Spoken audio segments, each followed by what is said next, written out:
வணக்கம். இது RS TMT கம்பிகள் வழங்கும் கேள்வி நேரம். இந்த நிகழ்ச்சியின் மூலமாக மீண்டும் உங்களை சந்திப்பதில் மிக்க மகிழ்ச்சி. நான் செந்தில். மக்கள் சமூகம் சார்ந்து உங்கள் ஒவ்வொருவருக்குள்ளும் ஓடிக்கொண்டிருக்கும் கேள்விகளுக்கான விடை காணும் நேரம் இது. அந்த வகையில் இன்று வெள்ளிக்கிழமை நேயர்களின் கேள்விகளுக்கு நேரலையில் சிறப்பு ஆளுமைகள் நேரலையில் பதிலளித்து வந்து கொண்டிருக்கின்றார்கள் வெள்ளிக்கிழமைகள் தோறும். அந்த வகையிலே இன்றைய கேள்வி நேரத்தில் உங்களின் கேள்விகளுக்கு பல்வேறு பகுதிகளிலும் இருந்து நேயர்கள் நேரலையில் கேள்வி கேட்கிறார்கள். உங்களுடைய கேள்விகளுக்கும் சமூக வலைத்தளங்களின் மூலமாக ஏற்கனவே ஏராளமான கேள்விகள் பதிவு செய்யப்பட்டிருக்கின்றன. தொலைபேசியின் வாயிலாகவும் ஏராளமான நேயர்கள் காத்துக்கொண்டிருக்கின்றார்கள் கேள்விகளை முன்வைக்க. யார் உங்கள் கேள்விகளுக்கு பதிலளிக்க நம்மோடு காத்திருக்கும் ஆளுமை ஒரு காணொளியின் மூலமாக காணலாம்.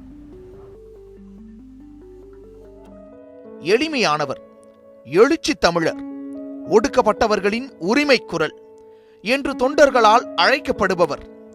பெரம்பலூர் மாவட்டம் அங்கனூரில் 1962ஆம் ஆண்டு ஆகஸ்ட் 17ஆம் நாள் பிறந்தவர். இளம் வயதிலிருந்தே ஒடுக்கப்பட்ட சமூகத்தின் உரிமைகளுக்காக குரல் கொடுக்க துணிந்தவர். அடங்கமறு, அத்துமீறு, ஈழம் என்றால் புலிகள், புலிகள் என்றால் ஈழம் போன்ற பல படைப்புகளை ஒரு படைப்பாளியாக உருவாக்கியவர். 1984ஆம் ஆண்டு தனது 22ஆம் வயதில் மாணவர்களை ஒன்றிணைத்து ஈழ விடுதலைக்காக போராடியவர்.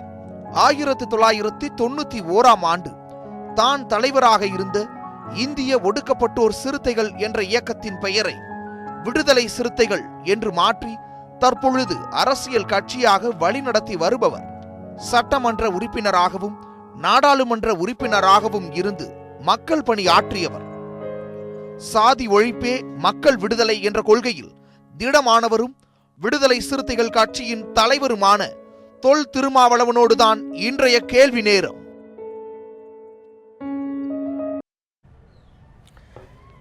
நீங்கள் பார்த்த அந்த ஆளுமை விடுதலை சிறுத்தைகள் கட்சியினுடைய தலைவர், முன்னாள் நாடாளுமன்ற உறுப்பினர் திரு தொல் திருமாவளவன் உங்களின் கேள்விகளுக்கு நேரலில் பதிலளிக்க நம்மோடு காத்திருக்கிறார். அவரோடு தொடரலாம் விவாதத்திற்குள். உங்களுடைய தொடர்ச்சியான பணிகளுக்கு மத்தியில் எங்களோடு எங்கள் அரங்கில் மீண்டும் ஒரு முறை கூட இந்த சிறப்பு கேள்வி நேரத்தில் உட்கார்ந்தே வாங்குங்கள். மீண்டும் ஒரு முறை இந்த சிறப்பு கேள்வி நேரத்தில் நேயர்களின் கேள்விகளுக்கு பதிலளிக்க காத்திருக்கிறீர்கள். மிக்க நன்றி. இது உங்களுக்கு கேள்வி நேரத்தில், இந்த சிறப்பு கேள்வி நேரத்தில் இது உங்களுக்கு இரண்டாவது அனுபவம். ஆமாம், தொடக்கத்திலேயே நீங்கள் தான் வந்திருந்தீர்கள். இன்றைக்கு மீண்டும் கூட இரண்டாவது அனுபவம். உங்களிடம் இந்த சில மாத இடைவெளிக்குள் உங்களிடம் ஏராளமான கேள்விகள் வைக்க கூடிய ஒரு சூழல்கள் நேயர்களுக்கும் சரி எங்களுக்கும் சரி உருவாகி இருக்கிறது. குறிப்பாக அமைச்சரவையில் இடம் வேண்டும் உள்ளிட்ட பல விஷயங்கள், அதற்கான காரணிகள் ஏற்கனவே ஏராளமான இருக்கின்றன. நீங்கள் எப்படி உணர்கிறீர்கள் மீண்டும் ஒரு முறை எங்களோடு இணைந்த இந்த தருணத்தை? மக்களோடு சந்திப்பதற்கான ஒரு அருமையான வாய்ப்பு. அந்த வாய்ப்பை வழங்கிய நியூஸ் 7க்கு முதலில் நன்றியை தெரிவித்துக் கொள்கிறேன். சரி, நல்லது. நாம் நேயர்கள் காத்திருக்கிறார்கள். முதலில் நாம் திருச்சி நேயர்களுக்கு வழிவிடலாம். திருச்சியிலிருந்து நேயர்கள் விரைவாக இணைப்புக்கு வந்திருக்கிறீங்க. உங்களுடைய கேள்வி சுருக்கமாக உங்களுடைய பெயர், கேள்வி.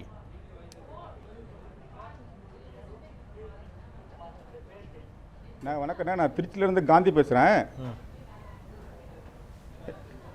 சொல்லுங்க, உங்களுடைய கேள்வி சொல்லுங்க.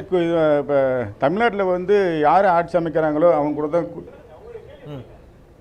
தமிழ்நாட்டில் வந்து கூட்டணி ஆட்சி தான் நடத்தணும், அப்போ தான் நாங்கள் எங்கள் ஆதரவு கொடுப்போம். அப்போ நீங்கள் நல்ல ஒரு முயற்சி சொல்லியிருக்கீங்க. இந்த முயற்சியிலேருந்து நீங்கள் வந்து கடைசி வரைக்கும் பின்வாங்காமல் இருப்பீங்களா? நல்லது. இது வெறும் கூட்டணிக்கான அதிக தொகுதிகளை பெறுவதற்கான பேரமா அல்லது உறுதியாக இருப்பீர்களா?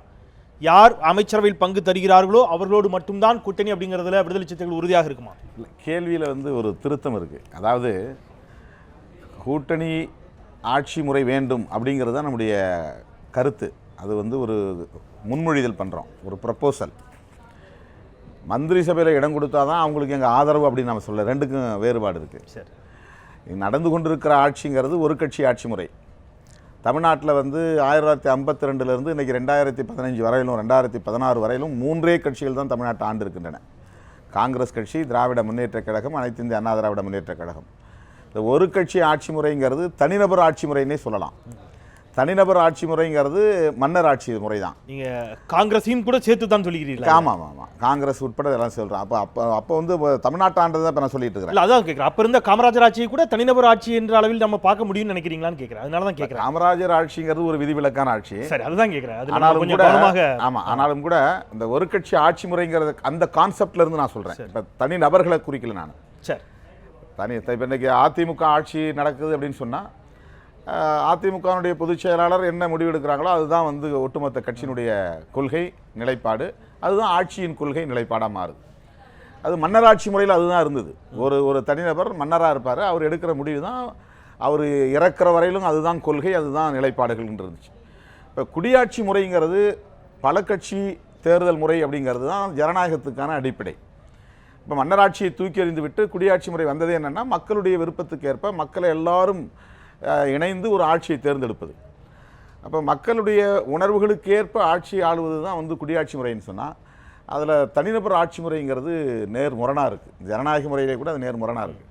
அதனால் ஒரு கட்சி ஆட்சி முறை என்பது மாறி பல கட்சியினரும் அல்லது கூட்டணி கட்சியினர்கள் அனைவரும் இணைந்து அதிகாரத்தை பகிர்ந்து கொள்ள வேண்டும். அதுதான் வந்து ஜனநாயகத்தினுடைய டிமாண்ட்ல தான் கூட்டணிங்கிறது இல்லை. அதை கண்டிஷனா வைக்கல. இந்த கருத்தை ஃப்ளோட் பண்றோம். இந்த ஒரு கருத்தாக்கம் தான் இது. நம்ம இந்த தளத்தில் இன்னும் கூட ஏராளமான கேள்விகள் இருக்கின்றன. அடுத்தடுத்து இதற்குள்ளாகவே ஏராளமான கேள்விகள் மிச்சம் இருக்கின்றன. அடுத்தடுத்து நாம் பேசலாம். சென்னை நேயர்களுக்கு வழிவிடலாம். ஆனா இந்த கருத்தில் நாங்கள் உறுதியாக இருப்போம். அவர் கேட்ட கேள்விக்கு விட என்னன்னா, இந்த கருத்துல உறுதியா இருப்பீங்கன்னா இந்த கருத்துல உறுதியா இருக்கிறோம். இதற்கான ஆதரவை பல கட்சி தலைவர்களை சந்தித்து நாங்கள் திரட்டி கொண்டிருக்கிறோம். எல்லா கட்சி தலைவர்களுமே இந்த கருத்துக்கு ஆதரவாக இருக்கிறார்கள். கூட்டணிக்கு தலைமை தாங்குகிற கட்சிகள் தவிர திமுக, அதிமுக, காங்கிரஸ், பாரதிய ஜனதா, இந்த 4 கட்சிகளும் கூட்டணிக்கு தலைமை தாங்குகிற கட்சிகள். கோவை, திருச்சி, நெல்லை, மதுரை, சென்னை என்று எல்லா பகுதியிலும் இருந்து நம்மோடு நேர்கள் இணைப்பில் இருக்கிறார்கள். நாம் அடுத்ததாக கோவைக்கு செல்லலாம். கோவை நேர்கள் விரைவாக இணைப்புக்கு வந்திருக்கிறீங்க. கோவையிலிருந்து உங்களுடைய பெயர், கேள்வி.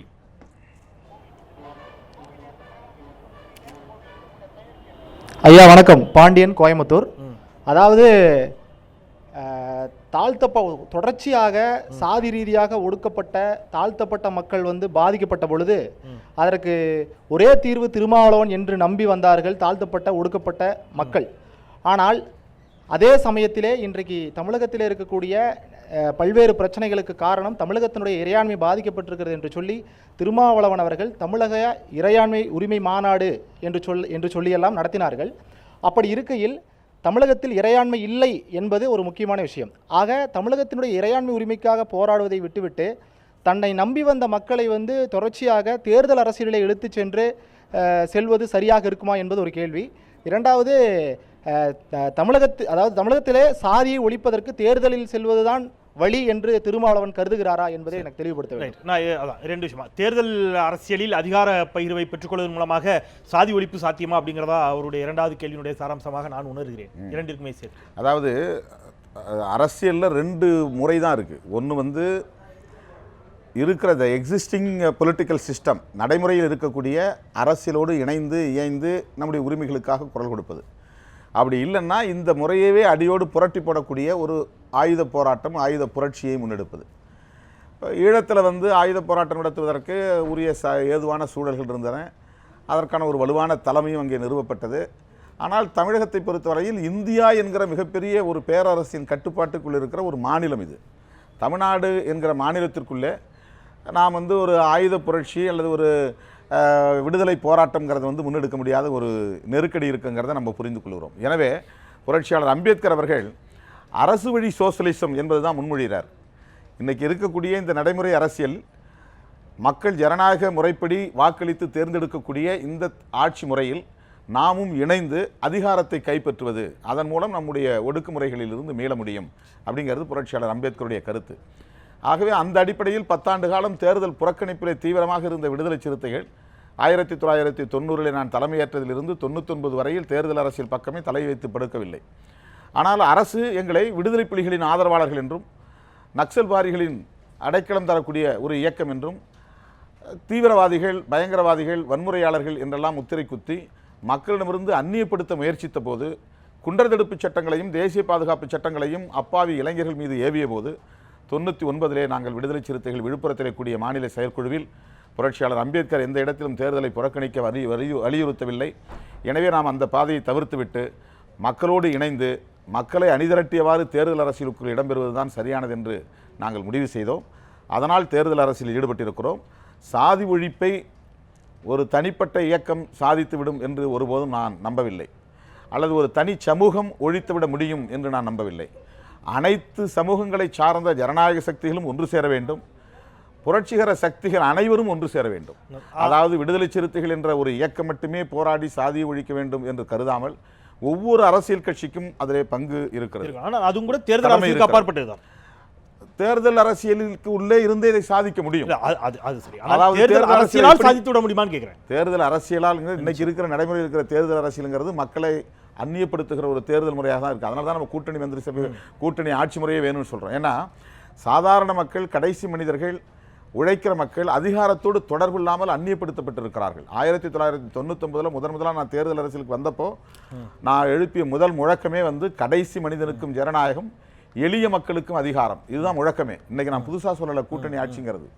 ஒவ்வொரு தனி மனிதனுக்கும் ஜனநாயகம் போய் சேரணும், ஒவ்வொரு சமூகத்திற்கும் அதிகாரம் பரவலாக்கப்படணும்.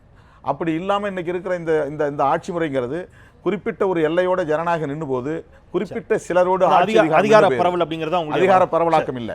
அதனால இன்னைக்கு அவர் திருமாவளவன் தீர்வு என்று மக்கள் நம்பி வந்தார்கள், அவர்களை கைவிட்டு விட்டார் என்பதை போன்ற ஒரு துணியிலே பதில் சொன்னார், கேள்வி கேட்டார்.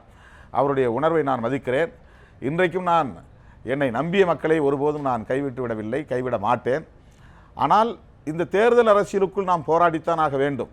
பின்னடைவுகள் இருந்தாலும் நிதர்சனம் அதுவாக இருக்கிறது. பின்னடைவுகள் இருந்தாலும் அல்லது வெற்றி பெற வாய்ப்பில்லாத ஒரு சூழல் தள்ளி போனாலும் நாம் இந்த அரசியலுக்குள்ளே நின்று இந்த ஒடுக்கப்பட்ட மக்களுக்கான உரிமைகளை வழி கொடுக்கலாம். நெல்லையிலிருந்தும் ஏராளமான நேயர்கள் காத்திருக்கிறார்கள். நெல்லை நேயர்கள் விரைவாக இணைப்புக்கு வந்திருக்கிறீங்க. நெல்லையிலிருந்து உங்களுடைய பெயர், கேள்வி சுருக்கமாக.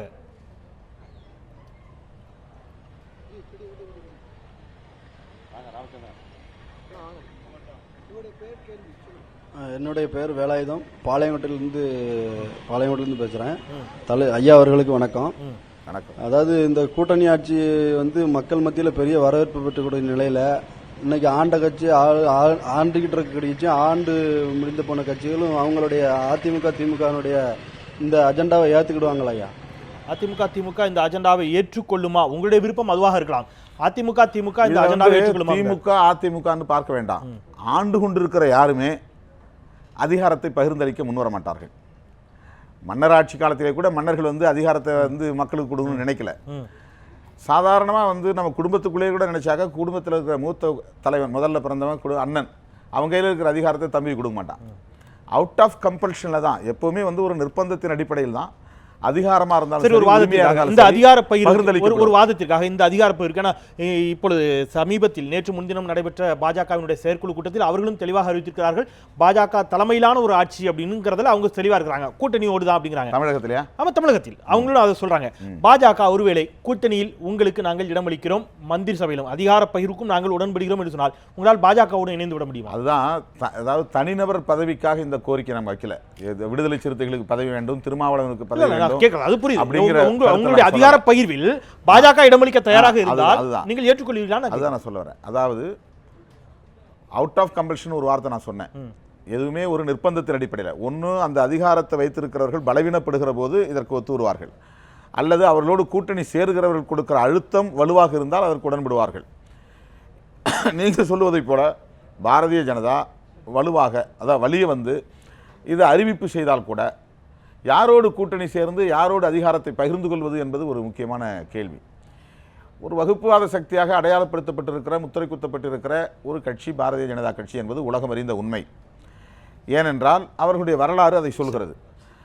இன்னும் இந்த மண்ணில் RSS போன்ற இயக்கங்கள் மாட்டிறைச்சிக்கு தடை விதிக்க வேண்டும் என்பதும், மசூதிகளை கட்டாயம் நாங்கள் இடித்தே தீர்வோம் என்று உறுதிமொழி எடுத்துக் கொண்டிருப்பதும், கர்வாப்சி என்கிற பெயரில் கிறிஸ்தவர்களாகவோ இஸ்லாமியர்களாகவோ சிக்கலான காரியம். இந்த மாதிரி கொள்கை ரீதியான முரண்பாடு உள்ளவர்களோடு நாம் அதிகாரத்தை பகிர்ந்து கொள்வது நாம் எடுக்கிற இந்த கொள்கைக்கு எதிரானதாக. இடதுசாரிகள் ஒருவேளை நாங்கள் திமுக அதிமுக அணியில் இடம்பெறாமல், பாஜகவோடும் இடம்பெறாமல், இடதுசாரிகளினுடைய தலைமையில் தனி அணி நாங்கள் அதிகார பகிர்வுக்கும் உடன்படுகிறோம் என்று சொன்னால் அப்படி ஒரு அணியை கட்டமைக்க நீங்கள் தயாரா? அதாவது இடதுசாரிகளோடு நாங்கள் பெரிய முரண்பாடு எங்களுக்கு கிடையாது. ஈழத்தமிழருடைய பிரச்சனையில் விடுதலை புலிகளை ஆதரிப்பதில், தனி ஈழம் பெறுவதில் அவங்களுக்கு முரண்பாடு இருக்குது. நாங்கள் தனி ஈழத்தை ஆதரிக்கிறோம், புலிகளை ஆதரிக்கிறோம், அவங்களால அதை ஆதரிக்க முடியாது. மற்றபடி கிட்டத்தட்ட அவங்க பேசுகிற கருத்துக்களைத்தான் விடுதலை சிறுத்தைகள் பேசுகிறோம். எனவே கொள்கை ரீதியாக அவர்களோடு உடன்பட்டு செல்வதிலே எங்களுக்கு எந்த மாறுபாடும் கிடையாது. ஆனால் இடதுசாரிகளோ அல்லது திருமாவளவனோ அதிகாரத்தை பகிர்ந்தளிக்கக்கூடிய அளவுக்கான அல்லது கூட்டணிக்கு தலைமை தாங்கக்கூடிய அதுதான் நான் அளவுக்கான கேக்குறேன். Exact. So, அப்போ வலிமையை வெற்றி பெற வேண்டிய பெற்று தேவை ஆட்சி இருக்கிறது. அமைக்கக்கூடிய சூழலில் யார் இருக்கிறார்களோ அவர்களை நோக்கி தான் உங்களுடைய டிமாண்ட் இருக்குது. அதுல இரண்டே பேர். இல்ல, இப்பொழுதுக்கு அதாவது- அதிமுக, திமுக இந்த இரண்டு பேரை நோக்கி தான் உங்களுடைய டிமாண்ட். நிச்சயமாக அதிமுகவை நோக்கி நிச்சயமாக இருக்காது. இல்ல அப்படி திமுக மட்டும்தான் உங்களுடைய டார்கெட்டா நான் தெளிவா கேக்குறேன். இல்ல, அப்ப இல்ல, இல்ல. திமுகவுக்கான அதாவது அப்படி இல்ல. நான் இது என்னுடைய நான் மீண்டும் நான் சொல்ல விரும்புறது என்னன்னா, ஒற்றை கட்சி ஆட்சி முறை என்பது கிட்டத்தட்ட மன்னராட்சி முறைதான், குடியாட்சி முறை அல்ல. ஆகவே கூட்டணி ஆட்சி முறை என்பது சமூக பிரதிநிதித்துவ கட்சிகளுக்கு அதிகாரத்தை பகிர்ந்தளிப்பது. அந்த அதிகார பகிர்வு என்பது ஜனநாயகத்தினுடைய அடிப்படை. அது அந்த டீசென்ட்ரலைசேஷன் ஆஃப் பவர் அப்படிங்கிறது தான் டெமோக்ரஸினுடைய அடிப்படையான விஷயம். அதனால நாங்கள் இப்போ திமுகவா அதிமுகவா அல்லது புதிய அணியா என்கிற கருத்துக்குள்ளே நான் நுழையல. காலப்போக்கில் இன்னும் இருக்கிற இந்த சில மாதங்களுக்குள்ளாக தமிழக அரசியல் ஒரு வடிவத்தை நோக்கி வரும், ஒரு ஷேப்புக்கு வரும். அந்த சூழல்ல எது சரியானதாக இருக்குமோ அதை நாங்கள் முடிவு செய்வோம். இல்ல அது எனக்கு அது தெளிவாக புரியுது.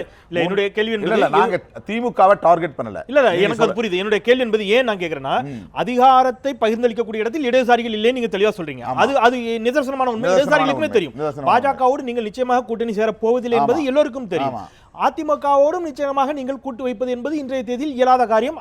அவர்களும் உங்களுக்கு அழைப்பொடுக்க மாட்டார்கள் அப்படிங்கிறத நீங்களே பல இடங்களில் நீங்க பதிவு செஞ்சிருக்கீங்க. நான் அதிமுகன்னு சொல்ல வரல. பொதுவாகவே திமுகவோ அதிமுகவோ தங்களுக்கு தேவை என்றால் அழைப்பார்கள், இல்லை என்றால் அழைக்க மாட்டார்கள். அப்போ நாம விரும்புறபடி கூட்டணி சேர முடியாதுங்கிறதுக்காக சொல்றேன். ஒருவேளை நான் அதிமுக கூட்டணியில் போகணும்னு நினைச்சு நான் முடிவு பண்ணா கூட முடியாது. அதுதான் சொல்றேன். அவர்கள் அழைக்க மாட்டார்கள். நான் போகணும்னு நினைச்சா கூட திமுகவோட நான் விரும்புறேன். அவங்க விரும்பினாதான் முடிங்கிற பட்சத்தில் அதிமுக நிச்சயமாக விரும்ப போவதில்லை. அவர்கள் 234 தொகுதியில் நாங்கள் தனித்தான் போட்டிங்கிறது அவருடைய நிலைப்பாடாக இருக்கிறது. அப்போ வெற்றி வாய்ப்பிற்கு அதிமுகவிற்கு அப்பாற்பட்டு அடுத்ததாக சாத்தியம் இருக்கக்கூடிய இயக்கமாக திமுக மட்டும்தான் இருக்கிறது. நீங்கள் சொன்ன வார்த்தையில் அதிகாரத்தை பகிர்ந்தளிக்கக்கூடிய இடத்தில் திமுகவும் அதிமுகவும் தான் தற்போது இருக்கிறார்கள். அப்போ நீங்க வேற வழி இல்லாம நீங்க அவர்கிட்ட மட்டும்தானே இந்த கேள்வி வைப்பதாகத்தானே எடுத்துக்கொள்ள முடியும். அது வெளிப்படையாக நீங்க சொல்லலாமே நான் கேட்கிறேன். அதாவது ஏன் அதிமுக கூப்பிடாது நீங்க எப்படி முடிவுக்கு வர முடியும்? அப்ப அந்த கேட்டை நீங்க ஓபன் பண்ணி வச்சிருக்கீங்க. அவங்க கூட்ட அவங்களோட சேருவீங்க. இப்ப பாஜகவோட நீங்க நிச்சயமா சேர மாட்டீங்க. யாரோட சேரணுங்கிறதே முக்கியம் இல்லை. நான் அந்த கூட்டணி கருத்தரங்கத்தில் கூட சொன்னேன், இந்த அதிகார பகிர்வுக்கு நான் ஆசைப்படுகிறேன் என்று நீங்கள் கருத வேண்டாம். ஒருவேளை இந்த 2016 தேர்தலை தவிர்க்க வேண்டும் என்றாலும், போட்டியிடுவதை தவிர்க்க வேண்டும் என்றாலும் நாங்கள் தவிர்க்க தயாராக இருக்கிறோம் அப்படின்னு நான் சொன்னதுக்கு என்ன காரணம்னா, எனக்கோ அல்லது எங்கள் கட்சிக்கோ கூட்டணியில் மந்திரி சபை வேண்டும்ங்கிற மந்திரி சபை இடம் வேண்டும் என்பது அல்ல கோரிக்கை. ஒரு கட்சி ஆட்சி முறை ஜனநாயகத்திற்கு முரணானது. கோரிக்கை என்னால் தெளிவாக கூட்டணி ஆட்சி முறை என்பதுதான் ஜனநாயகத்தின் அடிப்படையானது. அந்த கருத்தை தான் நாங்கள் முன்வைக்கிறோம். ஆனால் திமுக அதிமுகவுக்கு மாற்றாக ஒரு அணி வந்தாலும் ஆச்சரியப்படுவதற்கில்லை. அல்லது திமுக ஒரு கூட்டணி அரசுக்கு உடன்படுகிற போது அதிமுகவும் அதே நிலைப்பாடு எடுப்பதற்கும் வாய்ப்பு இருக்கு. சரி, உங்களுடைய கோரிக்கை என்னால் தெளிவாக உணர்ந்து புரிய முடியாது. ஆனால் அதற்கான சாத்தியக்கூறுகள் இங்கே என்னவாக இருக்கின்றன அப்படிங்கிறத என்னுடைய கேள்வியாக இருந்தது. சென்னை நேயர்களுக்கு சென்று விட்டு நாம் ஒரு இடைவெளிக்கு செல்லலாம். சென்னை நேயர்கள் விரைவாக இணைப்புக்கு வந்திருக்கிறீங்க. உங்களுடைய பெயர், கேள்வி. சென்னை.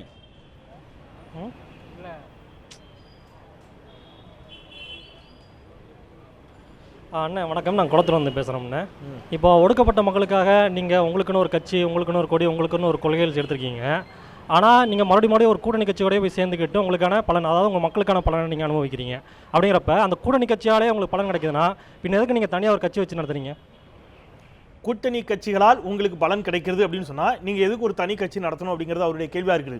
ஏதோ ஒரு இடத்துல அதிகார பகிர்வோ அல்லது கூட்டணியோ இது தொடர்பாக பேசிக் கொண்டிருக்கின்ற ஒரு சூழலில் எதற்காக ஒரு தனி இயக்கம், தனி கட்சி? கூட்டணியின் மூலமாகத்தான் நம்முடைய அவர் என்ன பொருள், அவர் என்ன பார்வையில் கேட்கிறாருன்னா, உங்களுக்கு அதிகாரம் வேணும்னு நீங்க நினைக்கிறீங்க, அது இன்னொரு கட்சியோட சேர்ந்து தானே போய் அதிகாரத்தை நீங்க வாங்க போறீங்க, அப்புறம் ஏன் தனி கட்சி கட்சியில் சேர்ந்துடலான்றாரு. நாம ஒடுக்கப்பட்ட சமூகத்தினுடைய கோரிக்கைகளை பேசுகிறோம். இந்த கோரிக்கைகளை பேசுறதுக்கு கட்சிகள் இருந்தால் ஏன் தனி கட்சி உருவாகுது? இன்னைக்கு இப்போ நான் வரும்போதே ராணிப்பேட்டை பக்கத்தில் குருவராஜன் பேட்டைக்குள்ளே புகுந்து தாக்குதல் நடத்துகிறாங்க. இந்த தாக்குதலை எந்த அரசியல் கட்சி கண்டிக்கும்? ஒரு 40 குடும்பம், அருந்ததியர் குடும்பம், ஒரு 1000 குடும்பத்துக்கு மேலே மற்ற சமுதாயத்தை சார்ந்தவர்கள் இருக்காங்க. பெண்களை கேலி செய்கிறாங்க, தட்டி கேட்ட உடனே அந்த கிராமத்தை புகுந்து அடிக்கிறாங்க. இதோட நேற்று அடிச்சிருக்காங்க, இன்றைக்கு அடிச்சிருக்கிறாங்க. இந்த தாக்குதலை எந்த அரசியல் கட்சியும் கேட்பதில்லை. தருமபுரியில் பட்ட பகலில் 6.5 மணி நேரம் 3 கிராமங்களை அடித்து சூறையாடி தீ வைத்து கொளுத்தினார்கள். 6.5 மணி நேரமும் காவல்துறை கைகட்டி நின்று வேடிக்கை பார்த்தது. எந்த அரசியல் கட்சியும் அதுக்குள்ள தலையிடலை. அதே மாதிரி 1-2 அதுக்கப்புறம் போறாங்க, 1-2 கட்சிகள் போறாங்க. இப்போ வர்றதுக்கு முன்னாடி காலையில் மதுரையில் அவனியாபுரத்தில் ஒரு அம்பேத்கர் சிலையை உடைச்சிட்டாங்க. இப்போ இதுக்கெல்லாம் யாரும் கண்டன அறிக்கை கூட வெளியிட மாட்டாங்க. மதுரைக்கு திருச்சிக்கு பக்கத்தில் திண்ணியம்ங்கிற கிராமத்துக்குள்ள பட்ட பகலில் ஒருத்தனை கட்டி வச்சு அடித்து அவன் வாயில் மலத்தை திணிச்சாங்க. தமிழ்நாட்டு அரசியல் கட்சியில் எந்த கட்சியிடமிருந்து ஒரு கண்டன அறிக்கை வெளியே வரலை.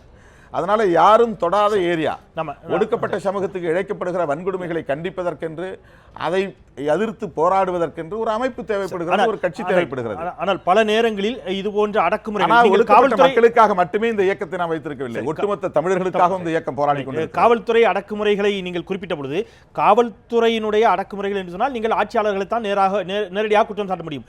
அந்த ஆட்சியாளர்களுடைய காலகட்டங்களில் திமுக இருக்கலாம், அதிமுக இருக்கலாம், இரண்டு ஆட்சியாளர்களுடைய காலகட்டங்களிலும் காவல்துறையால் தலித்துகளுக்கு எதிராக நடத்தப்பட்ட தாக்குதலை நீங்கள் குற்றம் சாட்டினீர்கள் என்று சொன்னால், திமுக தாமிரபரணி படுகொலையில் நடைபெற்ற பொழுது திமுக ஆட்சியில் இருந்தது, தருமபுரி படுகொலையில் நடைபெற்ற பொழுது அஇஅதிமுக ஆட்சியில் இருந்தது என்று சொன்னால், இந்த இரண்டு கட்சிகளோட இன்னுமே விடுதலை சிறுத்தைகள் ஏற்கனவே கூட்டணி வைத்திருந்தார்கள். இனிமேலும் கூட கூட்டணி வைக்க மாட்டோம் என்ற உத்தரவாதத்தை நீங்களும் கொடுக்க போவது இல்லை, கொடுக்க மறுக்கிறீர்கள். இந்த காரணங்களுக்காகவே தேர்தல் கூட்டணியில் ஈடுபடாமல் நம்ம பிறந்து விட முடியாது. அதுதான் சொல்றேன். அப்போ தேர்தல் அரசியல்ல அவங்களோட இணைந்து இணக்கமா இருந்து நம்முடைய பிரச்சனைகளை அவங்களோட விவாதிப்பதற்கான ஒரு வாய்ப்பு. நம்ம இன்னும் கூட தேர்தல் அரசியலில் ஈடுபடுகிற போது, கூட்டணி அரசியலில் ஈடுபடுகிற போது நம்முடைய பிரச்சனைகளை அவர்களோடு விவாதிப்பதற்கான ஒரு வாய்ப்பாகவும். ஒரு சிறிய இடைவேளைக்கு பிறகு பேசலாம். இன்னும் கூட நிறைவே பேச மிச்சம் இருக்கிறது. குறிப்பாக தலித் மக்களுக்கான ஒரே பிரதிநிதி நான் தான் என்று டாக்டர் கிருஷ்ணசாமி இதே அரங்கில் தெரிவித்திருந்தார். அவருடைய கருத்து தொடர்பாகவும் தலித்துகள் எங்களுக்கான எதிரிகள் அல்ல, ஒரு சிலர் தலித்துகளுடைய பெயரை பயன்படுத்தி, இயக்கத்தை பயன்படுத்தி தவறான செயல்களில் ஈடுபட்டுக் கொண்டிருக்கிறார்கள், அவர்களைத்தான் நாங்கள் எதிர்க்கிறோம் என்று சொன்னார் அன்புமணி ராமதாஸ். கடந்த வாரம் இதே கேள்வி நேரமேடையில் யாரை குறிப்பிடுகிறீர்கள் என்று சொன்னபொழுது விடுதலை சிறுத்தைகள் கட்சியினுடைய தலைவர் திருமாவளவனை தான் குறிப்பிடுகிறேன் என்று குறிப்பிட்டே சொல்லியிருந்தார். அன்புமணி ராமதாஸ் அவருடைய குற்றச்சாட்டுகளுக்கும் இணைந்தே மறுப்பை கேட்கலாம். திருமாவளவனோடு உங்களின் கேள்விகளுக்கும் நீங்கள் காத்திருங்கள் ஒரு சிறிய இடைவேளைக்கு பிறகு.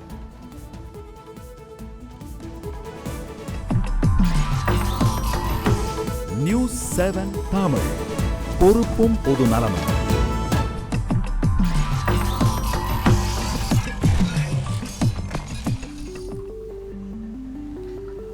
சிறிய விளம்பர இடைவெளிக்கு பிறகு மீண்டும் RSTMT கம்பிகள் வழங்கும் கேள்வி நேரம் நிகழ்ச்சிக்கு உங்களை மிகுந்த அன்போடு வரவேற்கின்றேன்.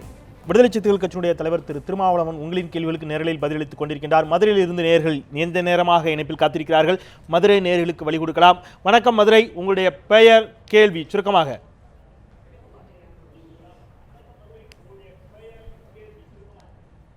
தோழர் வணக்கம், என்னுடைய பெயர் பூபதிராஜ், மதுரையிலிருந்து பேசுகிறேன். அதாவது இன்னைக்கு மத்தியில் இருக்கக்கூடிய பாஜக அரசாங்கமாகட்டும், இதற்கு முன்னால் இருந்த காங்கிரஸ் அரசாங்கமாகட்டும், இலங்கையிலே ஈழத்தமிழர் படுகொலையை முன்னின்று நடத்திய காங்கிரஸ் அரசாங்கம், இன்றைக்கு ஒடுக்கப்பட்ட மக்களின் மீது தங்களுடைய ஆதிக்கத்தை நிலைநாட்டுகின்ற ஒரு பாஜக அரசாங்கம், இவர்களோடு அடுத்த மத்திய தேர்தலுக்காக என்னைக்கு சீட்டு கிடைச்சாலும் கூட்டணிக்கு தயாராக இருக்கக்கூடிய இந்த மாநில அரசாங்கம் கூட இந்த கூட்டாட்சி அப்படின்ற நிலைப்பாடு சரியானதாக வருமா? அதுபோக இன்னைக்கு ஆதிக்க சாதியினுடைய அரசியலை வெளிப்பாடாக செயல்படுத்தி கொண்டிருக்கக்கூடிய இந்த பாமக போன்ற அரசியல், அவங்களுடைய அரசியல் போன்று இதற்காக இந்த கூட்டணி கட்சி அரசாங்கம் எதற்காக? இப்ப இந்த ஒடுக்கப்பட்ட மக்களுடைய கேள்வி உள்வாங்கிக் கொள்ளப்பட்டது மிக நன்றி. அவருடைய கேள்விங்கிறது இந்த மாதிரியான ஒரு சூழலில் எந்த சமரசத்தோடு நீங்கள் ஏற்கனவே பதில் கொடுத்துட்டீங்கன்னு நினைக்கிறேன். அதை தாண்டி அது மட்டுமே எங்களுக்கான அஜெண்டா இல்லை அப்படின்னு சொன்னீங்க. நீங்கள் பதில் சொல்ல விரும்புனீங்கன்னா சுருக்கமாக சொல்லலாம். அதான் அது சாதியவாத சக்திகளோடும் வகுப்புவாத சக்திகளோடும் கூட்டணி வச்சு என்ன பண்ண போறீங்க, இந்த ஆட்சியில் இடம்பெற்று என்ன செய்ய போறீங்கன்னு கேட்குறாங்க. அது அவருடைய சரியான புரிதல் தான். ஆனால் ஒரு விரக்தியிலிருந்து அது வெளிப்படுது. ஏன்னா ஆண்டவர்கள் அப்படி தான் இருக்கிறாங்க, ஆண்டு கொண்டு இருக்கிறவர்கள் அப்படி தான் இருக்கிறாங்க. ஆனாலும் நாம் இந்த சமூகத்துக்குள்ளே தான் போராட வேண்டியிருக்கு.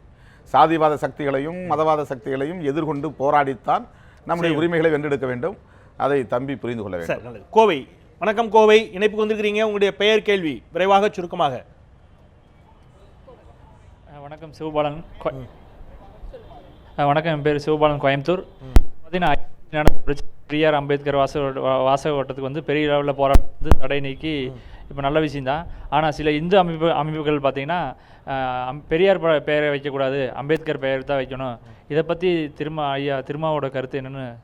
அதாவது ஐஐடி விவகாரத்தில் பெரியாரைத்தான் நாங்கள் எதிர்க்கிறோம், அம்பேத்கரை எதிர்க்கவில்லை, அம்பேத்கர் பெயரை கூட ஐஐடிக்கு வைக்க வேண்டும் என்ற ஒரு போராட்டம் நடைபெற்றது. அதை பற்றி உங்களுடைய பார்வைக்கு? அது பிரித்தாளும் சூழ்ச்சி. அதாவது தலித்துகளும் தலித் அல்லாதவர்களும் அம்பேத்கர் பெரியார் என்கிற அடையாளங்களின் கீழ் அணிதிரளுவதை விரும்பாதவர்கள் இத்தகைய கருத்தை பரப்புகிறார்கள்.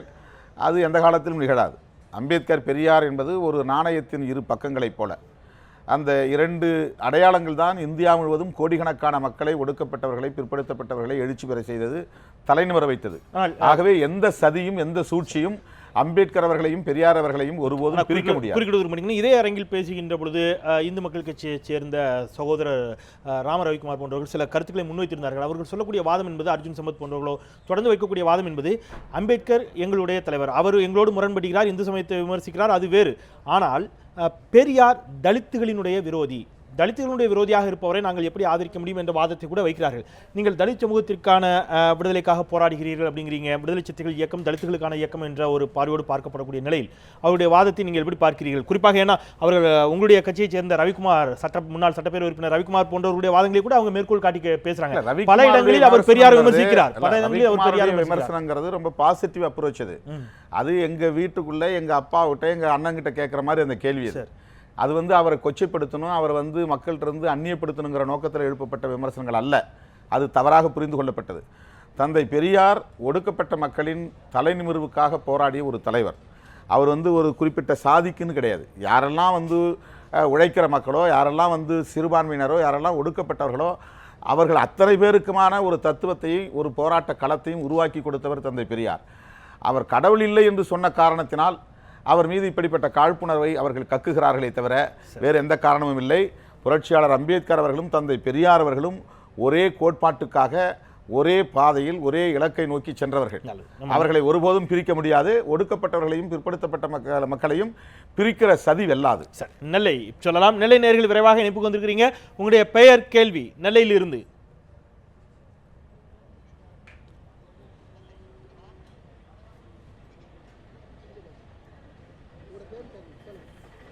திருநெல்வேலி மாவட்டத்திலிருந்து மனோகரன் பேசுகிறேன். தலைவர் அவர்களுக்கு வணக்கம். சமூக நீதி, பொருளாதாரத்தில் பின்தங்கிய அடித்தட்டு மக்களின் வாழ்வாதாரம் சிறக்க வேண்டும், மக்கள் முன்னேற வேண்டும், சம அந்தஸ்து பெற வேண்டும் என்பதற்காக சிறப்பான ஒரு கருத்தரங்கை நடத்தி மக்களிடையே, உங்கள் போன்ற சிறு கட்சிகளிடையே மக்களிடையே நல்ல வரவேற்பை பெற்றிருக்கின்றீர்கள். உங்களை அரசியல் விமர்சகர்களும் மற்ற பெருந்தலைவர்களும் உங்களை இன்னுமே தலித் தலைவர்களாக பார்க்கின்றார்களே, இந்த நிலை என்று மாறும்? உங்களையும் கூட நீங்கள் பாமக ஏராளமான சமூக வலைத்தளத்திலும் கூட அந்த மாதிரியான கேள்விகள் முன்வைக்கப்பட்டன. நீங்கள் பாமக வந்து வன்னியர்களுக்கான கட்சி, சாதி கட்சி என்று நீங்கள் குற்றம் சாட்டுகிறீர்கள். ஆனால் நீங்கள் தலித்துகளை முன்வைத்து மட்டும்தானே அரசியல் செய்கிறீர்கள். நீங்களும் கூட ஒரு சாதி கட்சி தானே அப்படிங்கிற ஒரு குற்றச்சாட்டு முன்வைக்கப்படுகிறது. ஆனால் நீங்கள் பல மேடைகளில் நாங்கள் இல்லை சாதிகளுக்கு அப்பாற்பட்டவர்கள், நாங்கள் பொது அரசியல் கண்ணோட்டத்தோடு எங்களை பாருங்கள் அப்படின்னு சொல்றீங்க. ஆனால் இந்த அதிகாரப்பகிர்வு விவகாரத்தில் கூட தலித்துகளுக்காக யார் பேசுகிறார்கள்? நீங்கள் இப்போ கொஞ்ச நேரத்துக்கு முன்னாடி சொன்னீங்க, நாங்கள் தானே பேச வேண்டியது. நீங்கள் சுட்டிக்காட்டி அத்தனையும் தலித்துகள் தொடர்புடைய பிரச்சனைகள் மட்டுமே தான் உங்களால் சுட்டிக்காட்டப்பட்டது. நீங்க கடந்த சுற்றுல இயல்பா சுட்டிக்காட்டினது எல்லாமே திண்ணியத்தில் தொடங்கி தலித்துகளை விட்டு விட்டு போறங்கிற கேள்வி மாதிரி வந்தது. அதனால சொன்னேன்.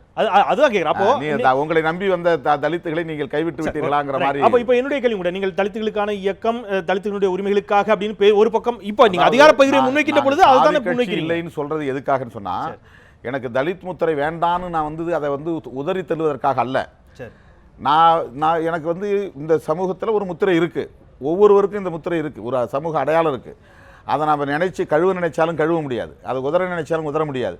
ஆனால் அதையே சொல்லி அரசியல் ஆதாயம் தேடக்கூடியவர்கள் அல்ல நாங்கள். அதான் சொல்ல வரோம். சாதி கட்சினா என்ன பொருள்னா, சாதியின் பெயரால் சாதி வெறியை தூண்டி பிற சமூகத்திற்கு எதிரான வெறுப்பை விதைத்து ஒருவருக்கு ஒருவர் மோதவிட்டு அதிலே குளிர் காய்வது தான் சாதி கட்சியுடைய வேலை. அதை பாமக செய்கிறது. விடுதலை சிறுத்தைகள் ஒருபோதும் செய்யாது. இதே குற்றச்சாட்டு அவர் உங்க மேல சுமத்திருக்கிறார். இதே ஆதாரம் காட்டு. அவங்க வந்து தருமபுரிய கொளுத்துன மாதிரி நான் எந்த வன்னியர்கள் குடியிருப்பு அவர் தொடர்பான கேள்வி வந்ததனால அவருடைய கேள்வியை பார்த்துட்டு நீங்க அதுக்கு சேர்த்து அவர் வந்து வன்முறையிலே பிறந்து வன்முறையிலே வளர்ந்த ஒரு தலைவர். யாரு? ராமதாஸ். அவர் வந்து இடஒதுக்கீட்டுக்கான போராட்டம் தொடங்கினாரு. ஆனா சேரிகளை கொளுத்தினார். சேரிகளை கொளுத்துறதுனால எங்கேயும் நடமாட முடியாத நிலை வந்ததுனால தான் ஒருதாய் மக்கள் மாநாடு போட்டு சமரசத்துக்கு வந்தார். சரி, சமரசத்துக்கு வந்தவரையாவது நம்ம வந்து சரியான முறையில் வந்து பயன்படுத்தி கொள்ள வேண்டும், அதை அனுசரித்து போக வேண்டும் தான் அவருக்கு தமிழ் குடிதாங்கிற பட்டம்லாம் விடுதலை சிறுத்தைகள் கொடுத்தோம்.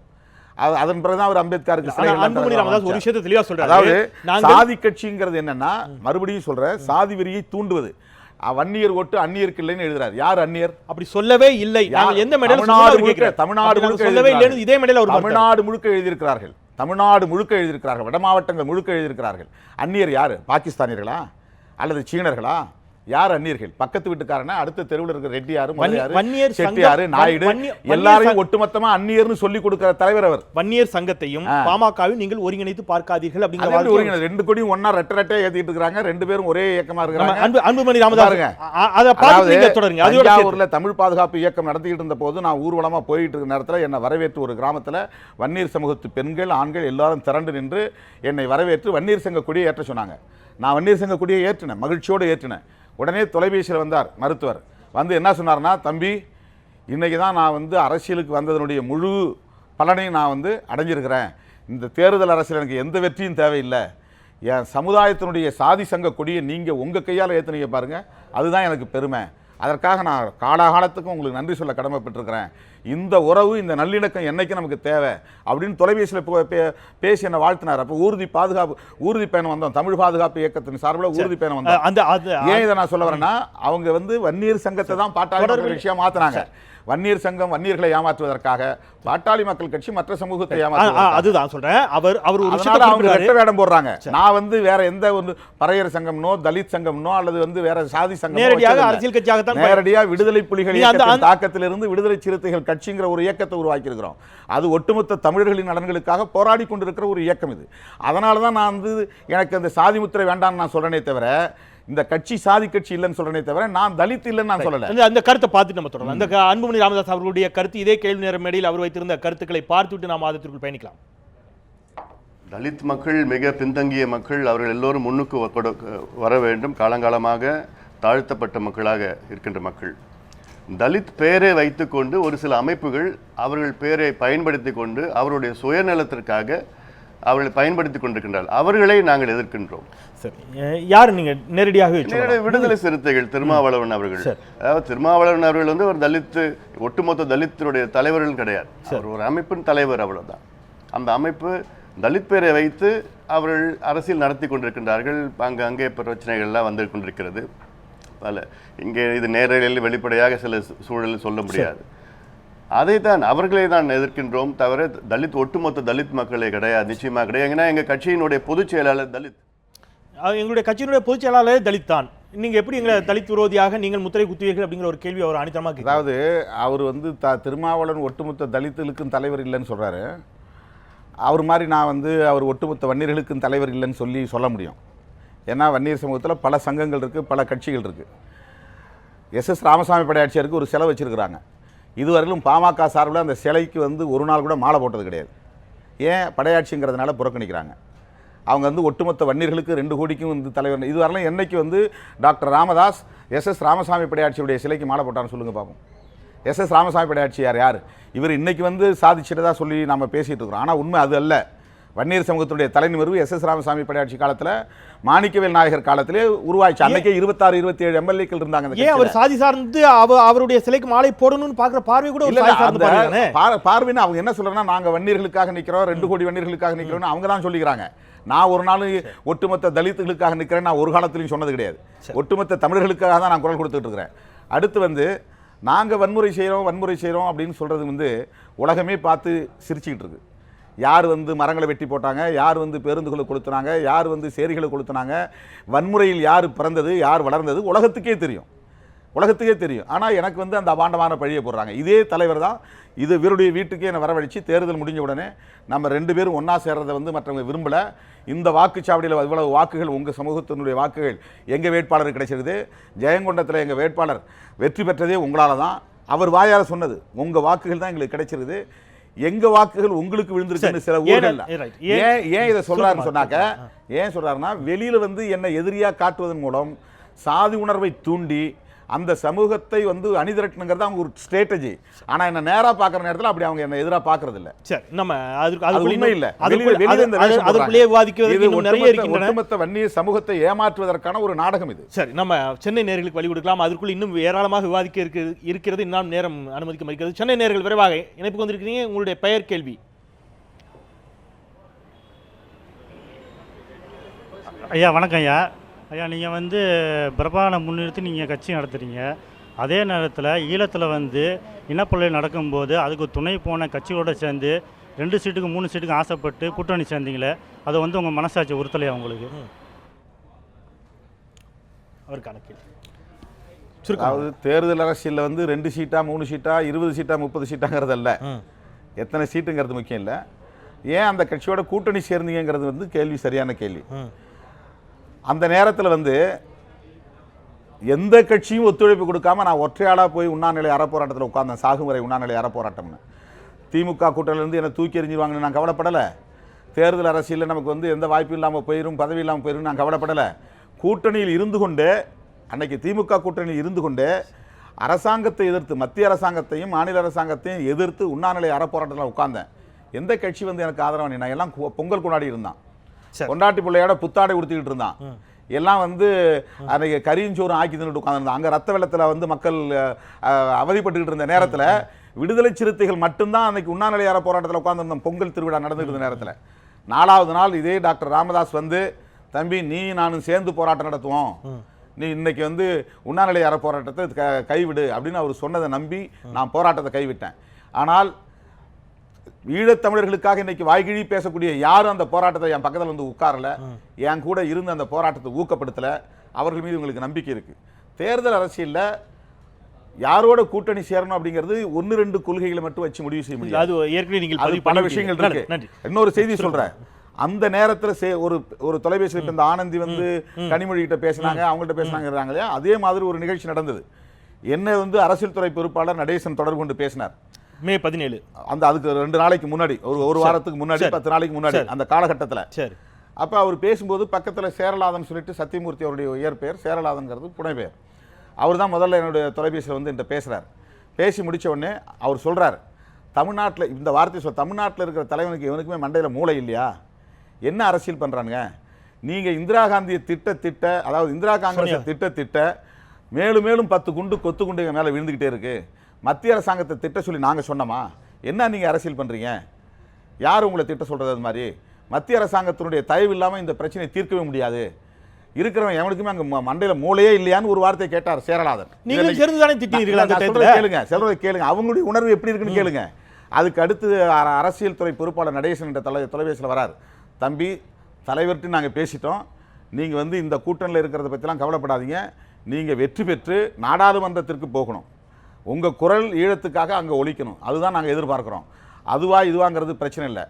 இது வந்து நடேசன் சொன்னது தான். அப்போ நாங்கள் அந்த கூட்டணியில் வந்து இருக்கிறதா வேண்டாமாங்கிறது வந்து நாங்கள் உண்ணாநிலை அறப்போராட்டத்திலே முடிவாகி போச்சு, நாங்கள் இல்லைங்கிற மாதிரி ஆகிப்போச்சு. திராவிட முன்னேற்ற கழக தலைவரை பார்த்து கேட்குறாங்க அறிவாலயத்தில், விடுதலை சிறுத்தைகளை வந்து கூட்டணியிலேருந்து வெளியேற்றுன்னு தமிழ்நாடு காங்கிரஸ் கட்சி சொல்லுது, நீங்கள் என்ன சொல்கிறீங்கன்னா, அவர் இருக்கலாம் இல்லாமலும் போகலான்னார். கூட்டணியில் இருக்கிறாரா இல்லையான்னு கேட்டாங்க, இருக்கலாம் இல்லாமலும் போகலான்னாங்க. ஆனால் அடுத்த நாள் வந்து தலைமைச் செயலகத்தில் திருமாவளவன் எங்கள் கூட தான் இருக்கிறார் அப்படின்னு அவராக சொன்னார். அந்த அடிப்படையில் எங்களுடைய கூட்டணி தொடர்ந்தது. நாங்கள் ஒன்றும் புதுசாக போய் சேரலை, 2 சீட்டுக்காக போய் சேரலை. தேர்தல் அரசியலில் நாமும் அதிகார வலிமை பெறணுங்கிற அடிப்படையில் 2009 எல்லா அரசியல் கட்சிகளும் எங்களை கைவிட்ட நிலையில், எந்த தமிழ் தேசிய உணர்வாளரும் எங்கள் போராட்டத்துக்கு ஒத்துழைப்பு தராத நிலையில், ஊக்கப்படுத்தாத நிலையில் தனிமைப்பட்டு விடக்கூடாது என்பதற்காக தேர்தல் அரசியல் இன்றைக்கு கூட்டணி. அது பல மேடையில் நீங்கள் அதுக்கு பதில் சொல்லிக்கிறீங்க. இன்னும் 10 நிமிடம் மட்டும்தான் இருக்கிறது. அதனால் நம்ம சமூக வலைத்தள கருத்துக்களுக்கு போயிடலாம் நினைக்கிறேன். நம்ம நேரடியாக சமூக வலைத்தள கருத்துக்களை பார்க்கலாம். நேரலையில் இணைந்த கோவை, திருச்சி, நெல்லை, மதுரை, சென்னையிலிருந்து நேரலையில் இணைந்த அத்தனை நேர்களுக்கும் இந்த தருணத்திலே நன்றியை தெரிவித்துக் கொள்கிறேன். சில நேர்களுக்கு வாய்ப்பளிக்க முடியாமைக்காக என்னுடைய வருத்தத்தையும் பதிவு செய்கிறேன். சமூக வலைத்தள கருத்துக்கள். சமூக வலைத்தளத்தில் ஒரு கேள்வி, அரசியலுக்கு அப்பாற்பட்டு ஒரு கேள்வி அப்படின்னு கேட்டிருக்கிறாரு. நீங்கள் விருப்பப்பட்டா பதில் சொல்லலாம், இல்லைன்னா விட்டுலாம்.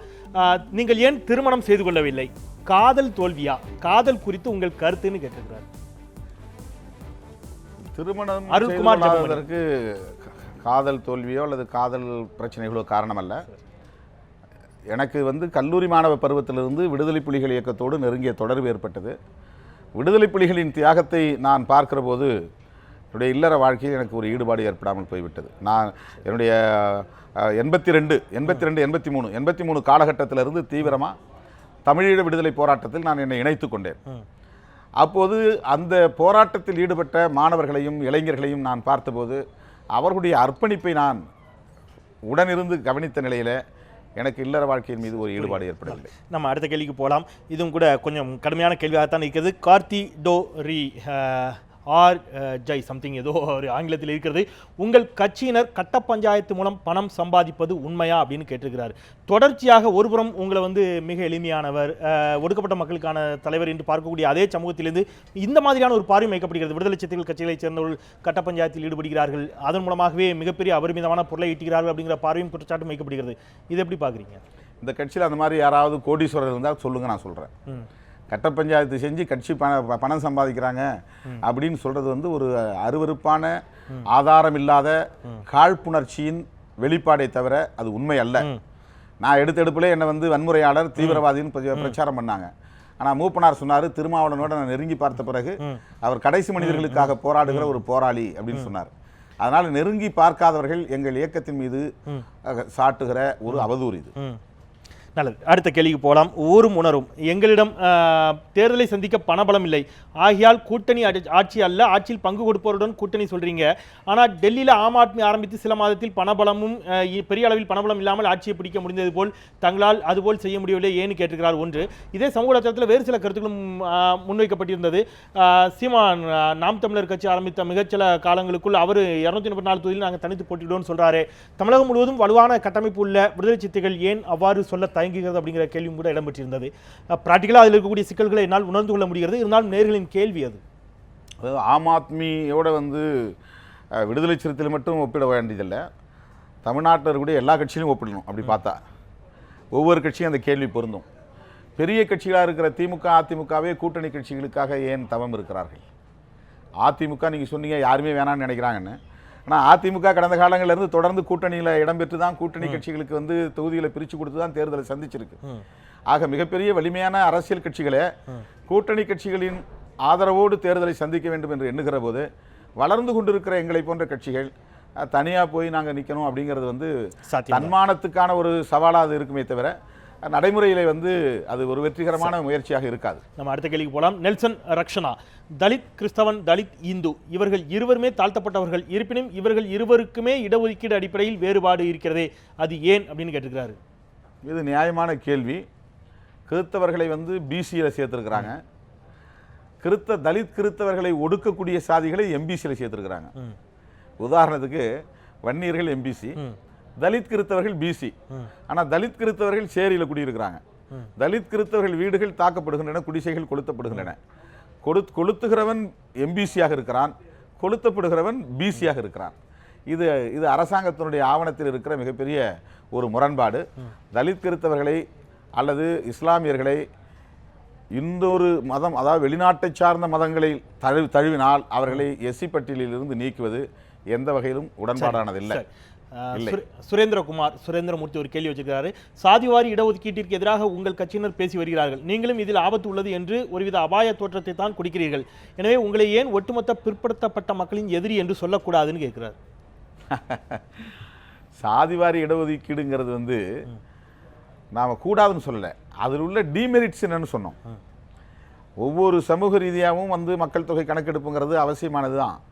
ஆனால் இதிலே வந்து நாம் பெரும்பான்மை இவன் சிறுபான்மை அப்படிங்கிற கருத்துருவாக்கம் வந்து மேலோங்கி சமூகத்தினருக்கிடையே வந்து மிகப்பெரிய சிக்கல்கள் உருவாகும். அதையும் கவனத்தில் கொண்டு இதை செய்ய வேண்டும் என்று தான் நாம் சொன்னமே தவிர பிற்படுத்தப்பட்ட சமூகத்திற்கு எதிராக எப்போதும் நாம் கருத்து சொன்னதில்லை. மண்டல் கமிஷனை விடுதலை சிறுத்தைகள் 99 ஆதரித்திருக்கிறோம். தாழ்த்தப்பட்ட ஒரு இடஒதுக்கீட்டிற்காக எந்த பிற்படுத்தப்பட்ட அமைப்பும் குரல் கொடுத்தது கிடையாது. ஆனால் மண்டல் கமிஷன் பரிந்துரை நடைமுறைப்படுத்த சொல்லி விபி சிங் ஆட்சி காலத்தில் மிகப்பெரிய அளவில் போராடிய இயக்கம் பாஸ்வானுடைய கட்சி. அது வகுப்பாரி அகில இந்திய அளவில் எல்லா தலித் இயக்கங்களும் பிற்படுத்தப்பட்ட மக்களுக்கான இடஒதுக்கீட்டை எதிர்க்கவே கிடையாது. நல்லது, அடுத்த கேள்விக்கு போகலாம். தமிழன் கார்த்திகேயன், அண்ணா வணக்கம். சீமானை பற்றியும் நாம் தமிழர் கட்சியை பற்றியும் உங்களுடைய பார்வை என்னன்னு கேட்டுக்கிறாரு. அவருக்கு என்னுடைய வாழ்த்துக்கள். தமிழர் நலன்களுக்காக போராடி கொண்டிருக்கிறார். அசோக் அடங்க மறு அத்துமீறு திமிரி எழு திருப்பி அடி, இதுதான் உங்கள் கட்சியின் கொள்கை. அப்படியானால் உங்கள் கட்சியினர் நீங்கள் தொண்டர்கள் போல நடத்துகிறீர்களா, இல்லை அடியாட்களா? தொண்டர்களை நல்வழிப்படுத்துவதுதான் தலைவனின் கடமை, ஆனால் அவர்களை ரவுடிகள் ஆக்கக்கூடாதுன்னு இருக்கிறாரு.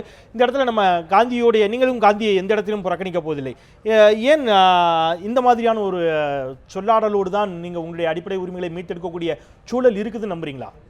ஏன்னா ஆங்கிலேயர்களை எதிர்த்தே காந்தி அகிம்சை வழியில் தான் போராடினார் அப்படிங்கிற பட்சத்தில் திருப்பி அடி அப்படிங்கிற வார்த்தை எல்லாம் என்ன மாதிரியான வார்த்தைகளா இருக்கும்? அதாவது இயேசு பெருமான் உட்பட காந்தி உட்பட காந்தி என்ன சொல்றாரு, பெண்களுக்கு பாதுகாப்பு வேணும்னா நகங்களை வளர்த்து கொள்ளுங்கள், பற்கள் உங்களுக்கு இருக்கின்ற ஆயுதங்களாக பயன்படுத்துங்கள், அப்படின்னு சொல்றாரு. அதாவது தங்களை தற்காத்து கொள்ளுகிற நேரத்தில் தற்காப்புக்கான ஒரு போராட்டம் என்பது அவசியமானது. இது அடங்க மறு என்பது ஒரு குறிப்பிட்ட கட்சிக்கு சொன்ன முழக்கம் அல்ல, ஒரு குறிப்பிட்ட சாதிக்கு சொன்ன முழக்கம் அல்ல, ஒடுக்குமுறைக்கு எதிராக சொல்லப்பட்ட முழக்கம். அது அந்த அடிப்படை பார்வை அவங்களுக்கு இல்லை. அந்த விஷன் இருந்துச்சுன்னா இந்த முழக்கத்தை யாரும் குற்றம் சொல்ல மாட்டாங்க. உலகம் முழுவதும் ஒடுக்கப்பட்ட அனைவருக்கும் பொருந்தும், உலகம் முழுவதும் சுரண்டப்படுகிற அனைவருக்கும் பொருந்தும். நிச்சயமாக. பிரகாஷ் பாலு, உண்மையான தலித் பாதுகாவலர் கிருஷ்ணசாமி மட்டும்தான் என்று அவரே நியூஸ் 7 சேனலில் சொன்னார். அப்படி என்றால் தலித் அமைப்புகளுக்கு இடையிலேயே ஒற்றுமை இல்லையா? மலுப்பாமல் நேரடியாக பதில் தரவும் யார் உண்மையான தலித் பாதுகாவலர் என்று அப்படின்னு கேட்டுக்கிறாரு. இதோட நான் இந்த கேள்வியை கூட நினைச்சுக்கிறேன். அடிப்படையில் வந்து இந்த மாதிரியாக உரிமைகள் மறுக்கப்பட்ட எல்லோருக்கும் அதிகாரம் பரவலாக்கப்பட வேண்டும் அப்படிங்கிற அடிப்படையில் தான் நீங்கள் கூட்டணிக்கான அந்த மந்திரி சபையில் இடம் அதையெல்லாம் வலியுறுத்துகிறீர்கள். நீங்கள் உங்களுக்காக இல்லைன்னு சொல்லிட்டீங்க. ஆனால் அவரும் சொல்கிறாரு, நாங்களும் கூட தலித், நான் தான் உண்மையான தலித் பிரதிநிதின்னு அவர் சொல்கிறாரு.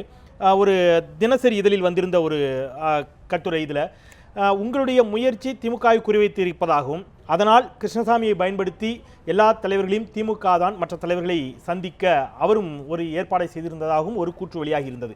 தலித் தலைவர்களுக்குள் ஒற்றுமை இல்லையா? உங்களுக்கு எதிராக கிருஷ்ணசாமி தூண்டிவிடப்படுகிறாரா? இரண்டிற்கும் சேர்த்து அவருடைய இதிலே மலுப்பாமல் நேரடியான பதில். தவறான தகவல். நான் இந்த நிலைப்பாட்டை எடுத்து அனைத்து கட்சி தலைவர்களை சந்திக்கிற காலத்திற்கு முன்பே அவர் மற்றவர்களை தலைவரை சந்திக்க தொடங்கிட்டார். அதனால இதுக்கு எதிராக அது சொல்லப்படுது, சந்திக்கிறாருங்கிறது தவறான தகவல். ரெண்டாவது அவர் ஒட்டுமொத்த தலித்துகளுக்கும் தான் மட்டுமே பாதுகாவலர் அப்படின்னு சொல்லுவது அவருடைய விருப்பம், அது அவருடைய ஆசை, அது அவருடைய ஆசை நிறைவேற என்னுடைய வாழ்த்துக்கள். சார், மேட்டூர் ராஜேஷ், சாதியை ஒழிக்க வேண்டுமா இல்லை சாதிய வேறுபாடுகளை களைய வேண்டுமா? தாழ்த்தப்பட்டவர்களின் கல்வி முன்னேற்றத்திற்கு இதுவரை உங்கள் அமைப்பு என்ன செய்திருக்கிறது அப்படின்னு கேட்கிறார். தாழ்த்தப்பட்டவர்களின் கல்வி முன்னேற்றத்திற்கு அரசாங்கம் தான் செய்யணும், நாம் என்ன செய்ய முடியும்? நாம் சாதி வாரியாக கல்வி நிறுவனங்களை உருவாக்க முடியாது.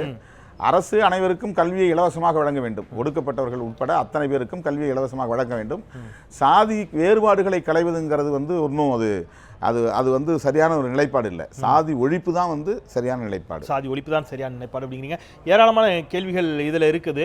குறிப்பாக உங்களுடைய சிதம்பரத்தில் நீங்கள் நாடாளுமன்ற உறுப்பினராக இருந்த பொழுது செய்த பணிகள், நான் பேருந்து நிழற்குடை அமைப்பேன் அந்த மாதிரியான கருத்துக்கள் இல்லாமல் மிக தெளிவாக மக்களுக்கு பயனுள்ள வகையில் நீங்கள் செய்த பணிகள் ஏதாவது இருந்தால் சொல்லுங்களேன்னு ஒரு சமூக வலைத்தள கருத்து இருந்தது. அது குறித்த உங்களுடைய பார்வை. நான் நாடாளுமன்ற உறுப்பினரான உடனே ஒரு டெம்போ டிராவலரில் லேப்டாப் வச்சு ஒரு 10 லேப்டாப் மடிக்கணினி பொருத்தி கிட்டத்தட்ட 1.5 ஆண்டுகள் அல்லது 2 ஆண்டுகள் எல்லா பள்ளிகளுக்கும் அந்த வண்டியை அனுப்பி இலவசமாக அனைவருக்கும் கணினி பயிற்சியை தந்தோம். அதுதான் கொஞ்சம் உருப்படியாக நாங்கள் செய்ய முயற்சித்தது. அது 5 ஆண்டுகள் வரையில் என்னால் நீட்டிக்க முடியவில்லை. அந்த வண்டியை பராமரிக்கவும் அல்லது அதில் பணி செய்தவர்களுக்கு சம்பளம் கொடுக்கவும் என்னால் இயலவில்லை. மற்றபடி ஆண்டுக்கு 5 கோடி ரூபாய் ஒரு நாடாளுமன்ற உறுப்பினருக்கு மத்திய அரசு வழங்கியது. அந்த 5 கோடி ரூபாயை கொண்டு இதுவரையில் நாடாளுமன்ற உறுப்பினர் நிதி சேராத பல கிராமங்களுக்கு, குக்கிராமங்களுக்கு அந்த நிதியை பகிர்ந்தளித்திருக்கிறோம். மற்றபடி நாள் முடிந்ததை நான் செய்திருக்கிறேன். இந்த பிரச்சனைகளை நாடாளுமன்றத்தில் பேசியிருக்கிறேன். இந்த நிகழ்ச்சியை பற்றிய உங்களுடைய அடிப்படையிலான பார்வை, நியூஸ் 7 தமிழ் தொலைக்காட்சி வழங்கி இருக்கக்கூடிய இந்த ஒரு புதிய கண்ணோட்டத்தோடு மக்கள் நேரலையில் கேள்வி எடுக்கக்கூடிய ஒரு வாய்ப்பு. ஏராளமான கேள்விகள் சமூக வலைத்தளங்களில் இடம்பெற்றிருந்தன. அத்தனை கேள்விகளுக்கும் இடமளிக்க எங்களால் முயலவில்லை, அதுக்கான நேரம் அனுமதிக்கவில்லை.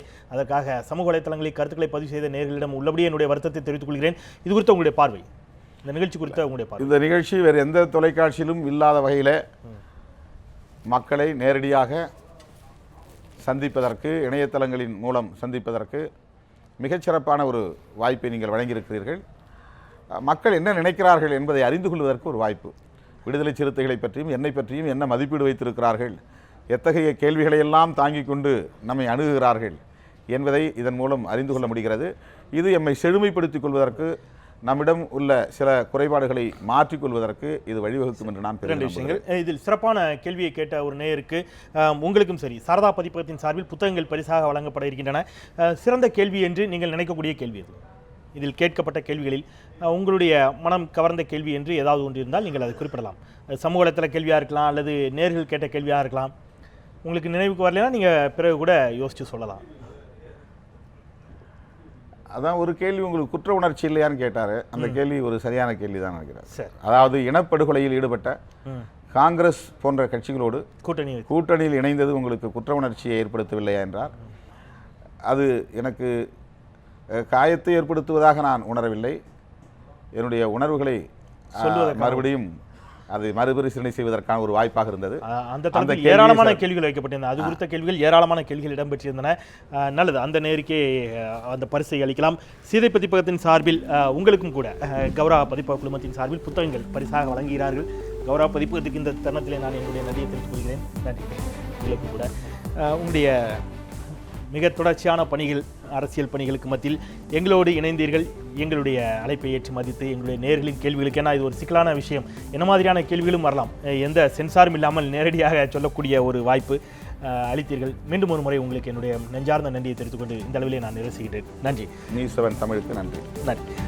இந்த அளவிலே நாம் இந்த நிகழ்ச்சியை நிறைவு செய்யலாம்.